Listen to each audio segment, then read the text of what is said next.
Hey y'all, this is Matthew Estes. I'm here with Madison again, and welcome back to another episode of the Rooted in Ag podcast. Madison, how are you doing? I'm doing really good. How are you? I'm good. So our question that we had sent in that you dug through, you found, because that was like, July when they got sent in? It was a long time ago. Is how can students get more involved in agriculture? I think there's many ways that students can get involved in agriculture. One of the main pathways, especially for me, was creating an SAE. I had no idea what to do once I got into agriculture in high school, and having that SAE as a platform was really important. So through my supervised agriculture experience, I created a coloring book my freshman year, and it highlighted local farms in Owen County and had educational facts. Most of the students that I gave lessons to in the elementary schools received one of these coloring books. But for someone that may not want to deep dive into SAEs, I think competitions are a great place to start. Your advisors are going to be active and be telling you about competitions because they want competitors. So tune into what they're saying and give your best effort in competing. I totally agree. I feel like your advice might be a little bit better than mine because you are an untraditional ag student, but you still have your place and you've still made your mark and continue to make your mark in agriculture. But from my perspective, I would say, my guest might not like what I'm about to say, but I would say don't be one-dimensional. You don't just have to do FFA. You can get involved in your cattlemen's. You can get involved in your 4-H. And, there's so many different outlets you can go to organizational-wise. And so you could just get involved and go to a meeting in that sense, too. Let's just get right into the episode then. We have the Kentucky FFA Leadership Training Center camp director, and I think he has another title too, but he's also a podcast host, songwriter, musician, all sorts of stuff. I was going to read off his Instagram bio, but I didn't. Mr. Josh Mitcham, how are you doing? If I was any better, I would be twins. Oh, man. So what's your official title for Kentucky FFA? So I am Ag Ed consultant for Department of Education, and then also the director of the Kentucky FFA Leadership Training Center, which is the longest business card title. Oh my! I knew there was something else. I just couldn't quite remember. So there's you were three of us. There's three of us. Yeah. Mr. Colliff, Ms. Wright, and myself are Ag Ed consultants for the state. So if we have about 30 new teachers a year, in ag education, and we split those teachers up and do, classroom visits and mentor. And then we also do new teacher workshops. And we've got a student teacher summit this week. So we do a lot of stuff throughout the year, as consultants for KDE. And then, of course, me running camp is my big other job. Yeah, it's what probably most of our listeners know you for, I feel like, being the ringleader of that. Yeah, people always ask me, so what do you do the rest of the year? Do you just go on vacation? No, that's not how it works. Because we have every state staff makeup is different.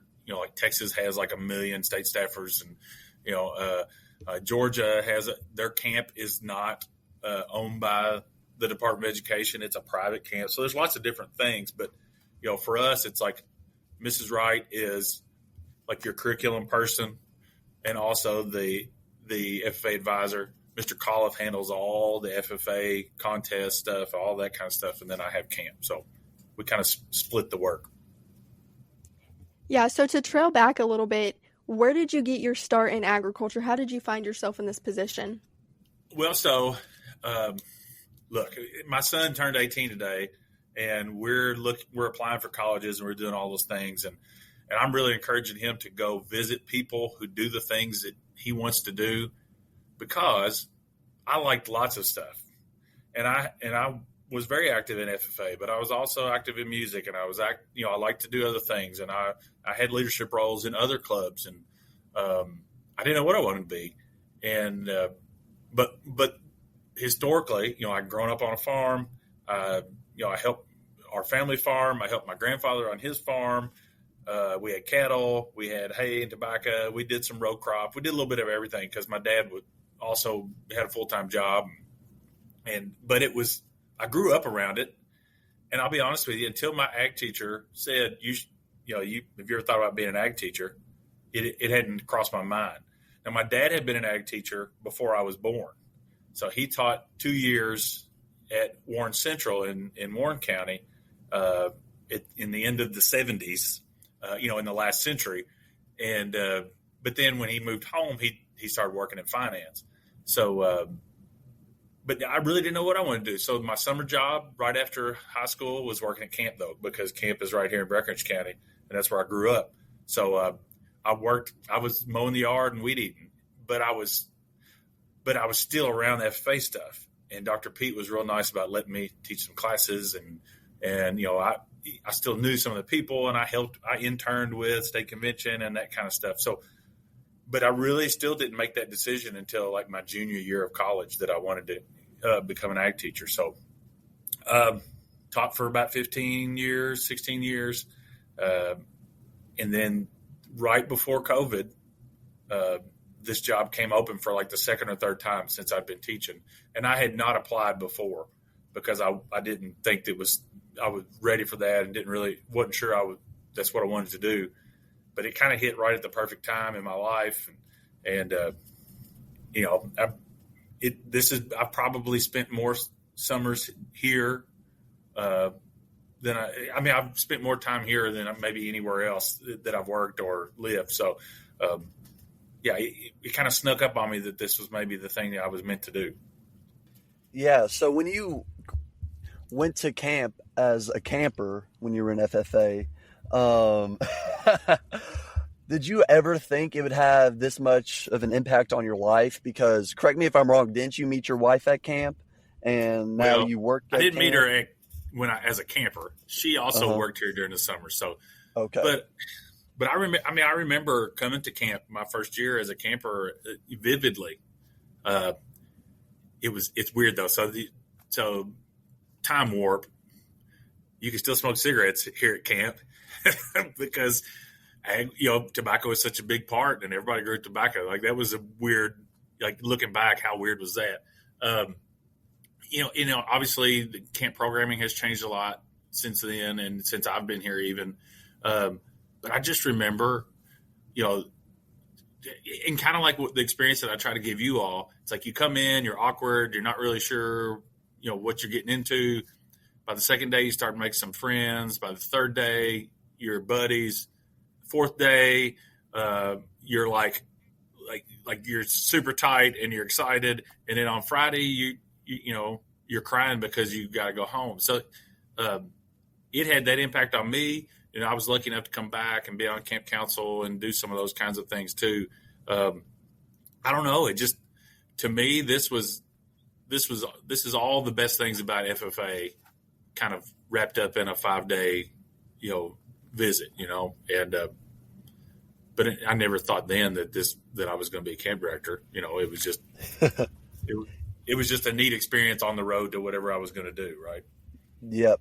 And the camp experience, it's almost like y'all have it down to a science, because I remember going my freshman year and, that's pretty much what y'all told us. That's what's going to happen. I'm like, there's no way. I mean, like clockwork, every single year, it still gets you freshman to senior year. It's just like that. So it's crazy. And I think it's all about, so my job is this, it's called the Leadership Training Center, but it's really about trying to get kids to, obviously you're in a mutual admiration society. Like everybody here loves FFA. It's a situation where there's nobody here that's going to say being involved in FFA and thinking FFA is cool is lame, right? Everybody here is on that train. And even if they're kind of unsure, they're going to be on the train before the week's over with. But you think about it. I mean, to me, it's no different than, let's give it a sports analogy. I mean, this is like getting all the top recruits in the nation or in the state, for instance, to come to a camp, right? So you think about how high a level of basketball it would be if all the best players from all the schools came and played each other for a week, how much better they would make each other by the time the week was over with, and how challenging that is and how inspiring that is.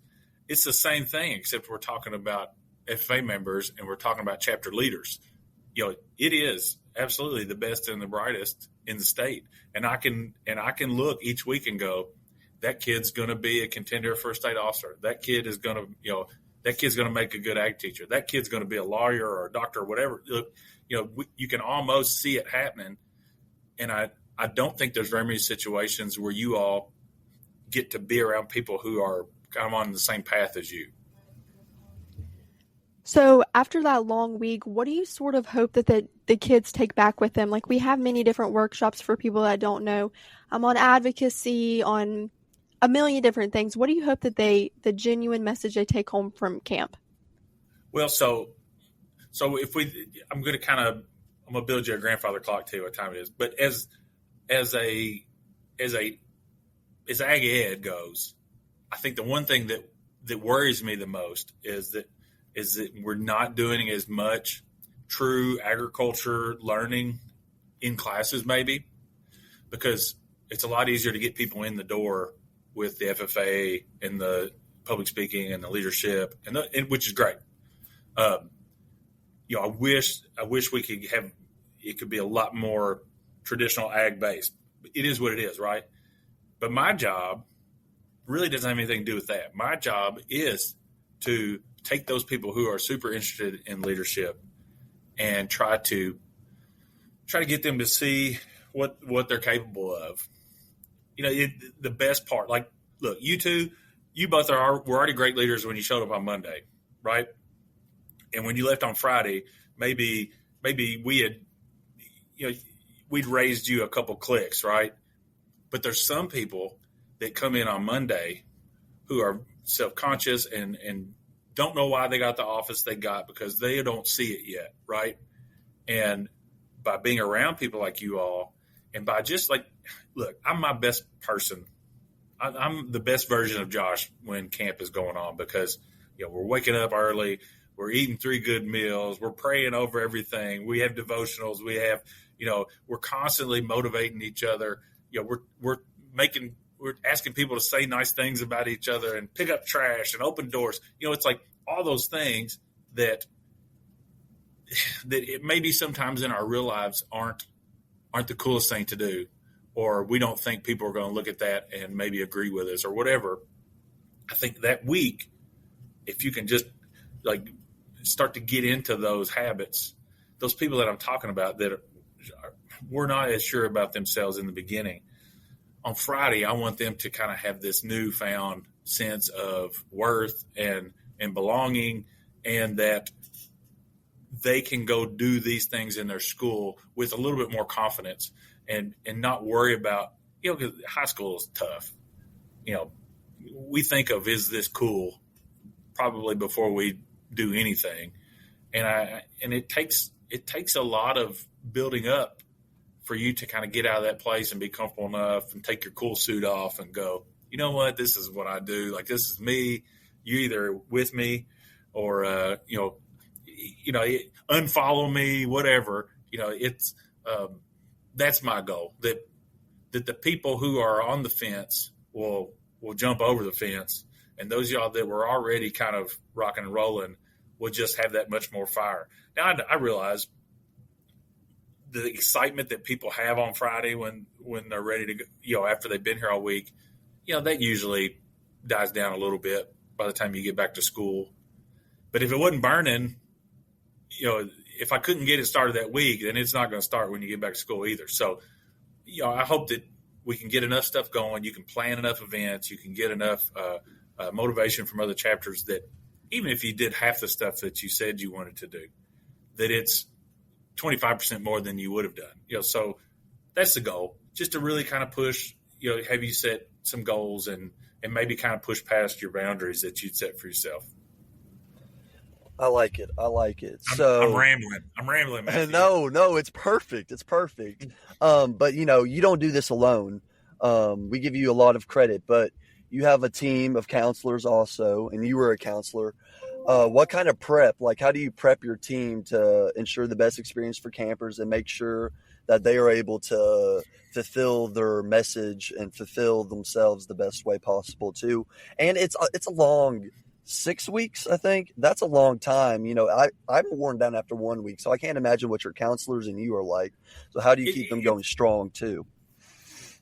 Okay, so answer your first question: how do we prepare? We can always do better. The camp planning is done before camp starts, right? So besides just being the facilitator of the camp, really my main job when camp's going on is to try to grow the people who are working here, right? Because we try real hard to hire people who are interested in becoming ag educators or be leaders in ag, or at least want to be in education. So I'm trying to get them from here to there over the course of the summer. Some of them have had a lot of experience in facilitating workshops and leading groups, and then some are coming in, with not very much at all. Sometimes we have people that are state officers, but then sometimes we have people that were just regular members from their chapter who just want this kind of experience. So we work really hard to try to make sure that you're all getting the best situation that you can and the most growth that you can. But I'm also understanding that some of these people are trying to get experience too. So I'm trying to grow everybody at once. And sometimes that means you might have somebody that's not the best at their workshop in week one, right? But I think the fact that we have students and we have, college students who are here doing the workshops, that's the best training for them if they want to be ag teachers.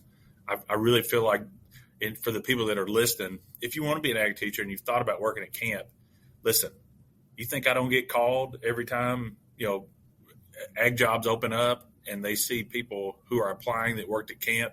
Think they don't call me and say, what do you think about this kid? Or what do would you hire this person? It's really kind of become a training ground, I feel like, for ag teachers, or at least that's what we're wanting it to become. This is kind of like the farm. Yeah, I hate sports analogies, but we're like the farm team. And so again, like we could have done better with some stuff last year. We're going to try to bring in some facilitating coaches this year to try to up the ante a little bit, use some of our resources, our great teachers that we have to try to work with these kids too, to make sure they're better.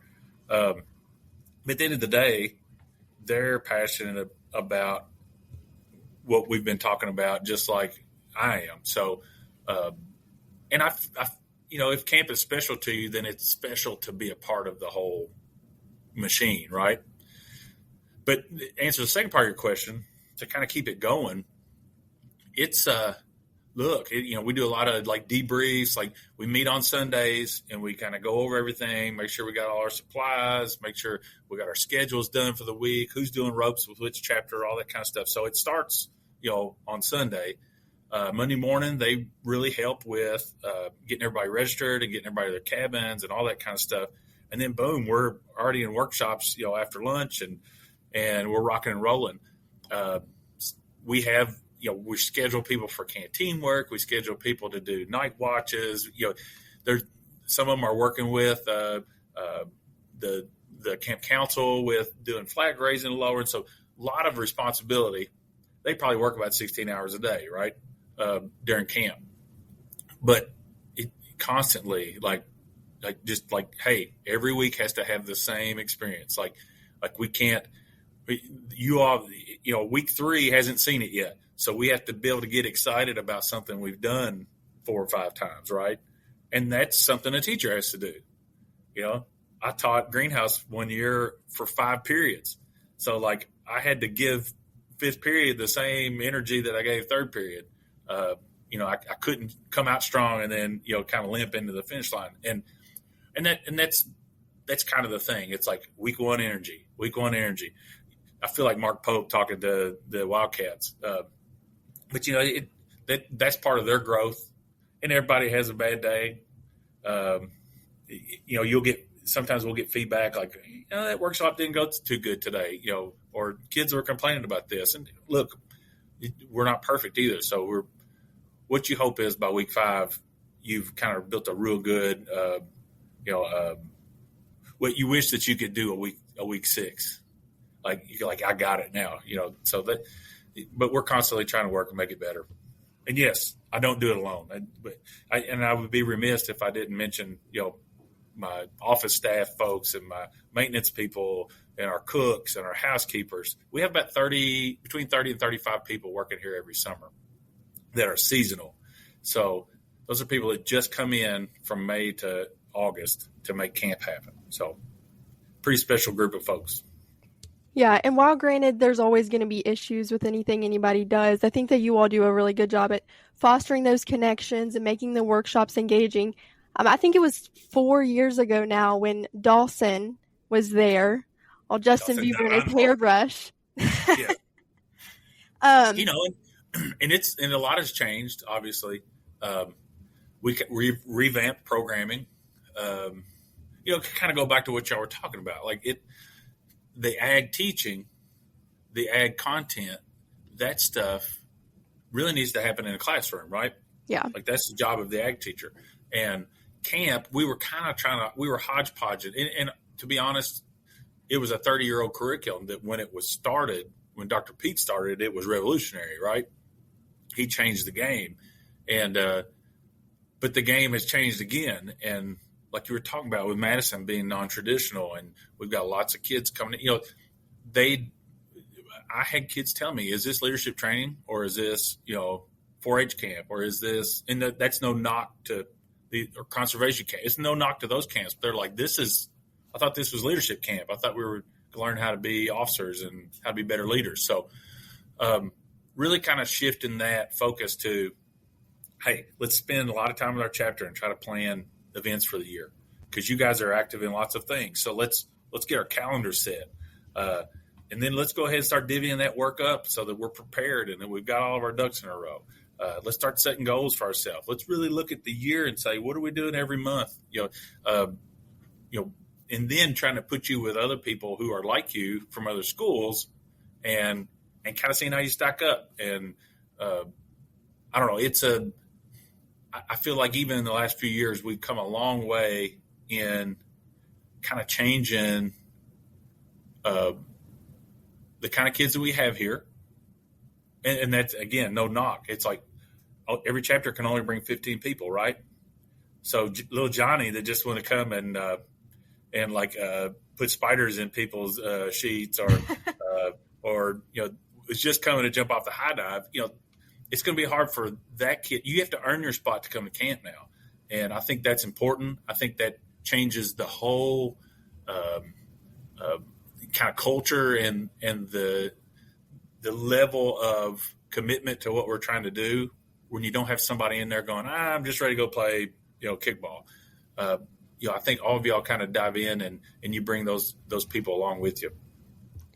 Yeah, so my example was the year Dawson was there, he did, as an officer member, how can you be a positive impact to your chapter, and constantly, there's always going to be ups and downs. You're not supposed to be happy-go-lucky the whole time, but how can you be active and happy most of the time? And we did the domino promise, and then, that really inspired me to continue to be positive for my chapter and be that smiley face. And then when I led my first workshop, I actually did the same workshop that he did. So it was like a full circle moment. It was really cool.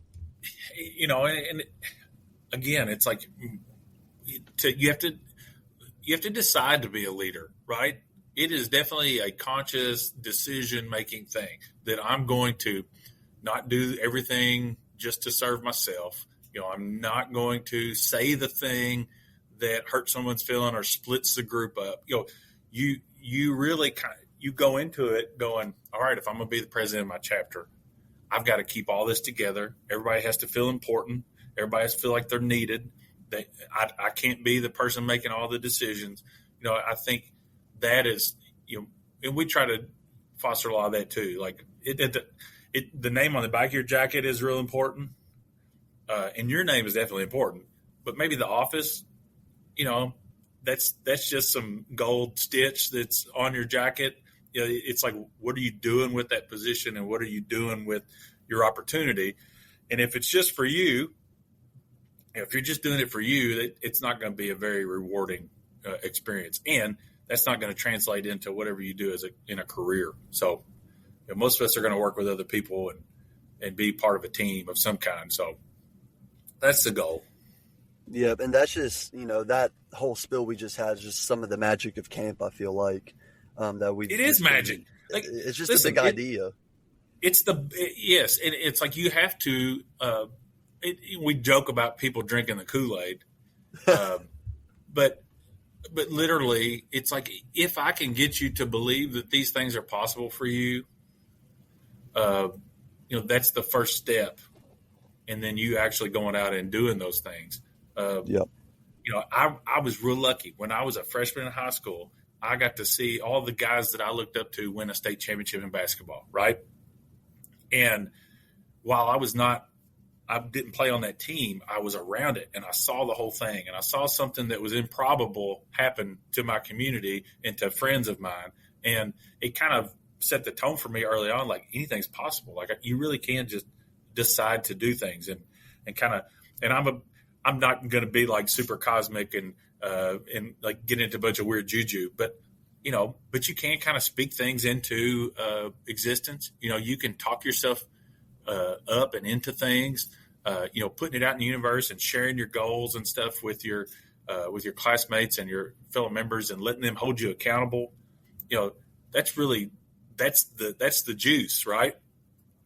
And camp is full of juice. Like we're trying to juice y'all up so that you can go home and be great. And 1,000%. It is. It's magic. 1,000%. You were talking about the 30-year-old curriculum and how it's gotten changed over the past years. Now the actual physical part of camp is also being changed and renovated. So I really want to hear about this coming from the man himself real quick. I know Madison has to go here in a minute. But I really, somebody's got to go back to school. Yeah, she's got to get some money. Got to teach first graders. There you go. Yeah. Hey, so real quick, all the things that are happening here at camp. The old administration building is being torn down. It has not happened yet. We're rebidding some of that portion of the new building, but it's still on track to happen over the next couple of years. The last 5 cabins out of the 22 are getting renovated this off season. Additionally, we are also renovating the rec hall, and those classrooms are getting all new windows, doors, new electric, and air conditioning and heating in that building too. So slowly but surely, we are we're touching all the buildings and getting everything kind of up to snuff. We've got a couple other cool little projects that aren't really on the board yet, but we've started them in the system. The possibility of an amphitheater maybe on site, like an outdoor stage type of place where we can do night sessions and stuff, and then an additional bathroom facility over by the recreation area. So, look, my goal is I've got 8 or 9 or 10 years left. I really want to while we've kind of got the ball rolling, it's been so nice and it's lasted, for 85 years. I want it to last for 85 more. So, but I feel like that took us making the changes we're making now. So that I really want to leave it in good hands for the next person who has my job and for the next generation of campers. That's awesome. And I don't know if I'm allowed to ask this, but are we getting money from the state to be able to renovate, or is it private donors, or? No. So we are, if you've heard of the School for the Deaf and the School for the Blind, those are also facilities owned by the Department of Education. So so there's pools of money that the state government allots to the Department of Education for facilities. So we're kind of in that pool of money as well. And we just make requests and we present plans, and we've been lucky that we've been able to we have gotten some special appropriations of money thanks to some legislators who had a heart for FFA Camp to help us, like with the new building, things like that. But this is state money, but we have somebody from 120 counties here every summer too. So this is state money that really impacts the whole state. If you spend it at camp, you're impacting kids everywhere. So it's a good cause, if you ask me. Oh, 100%. It's a great cause. I know we're nearing the end here, but I just wanted to tell you thank you for making yourself available to FFA members like us, and sharing some advice, information, and all those great things. And let me say this real quick too. As Yeah. some of y'all are out there listening that are about to graduate, or if there's people listening that are not still in high school, that are in college or whatever, we start taking applications for camp in January. And we'll post those on our Facebook page. We can also send them to you if you request them.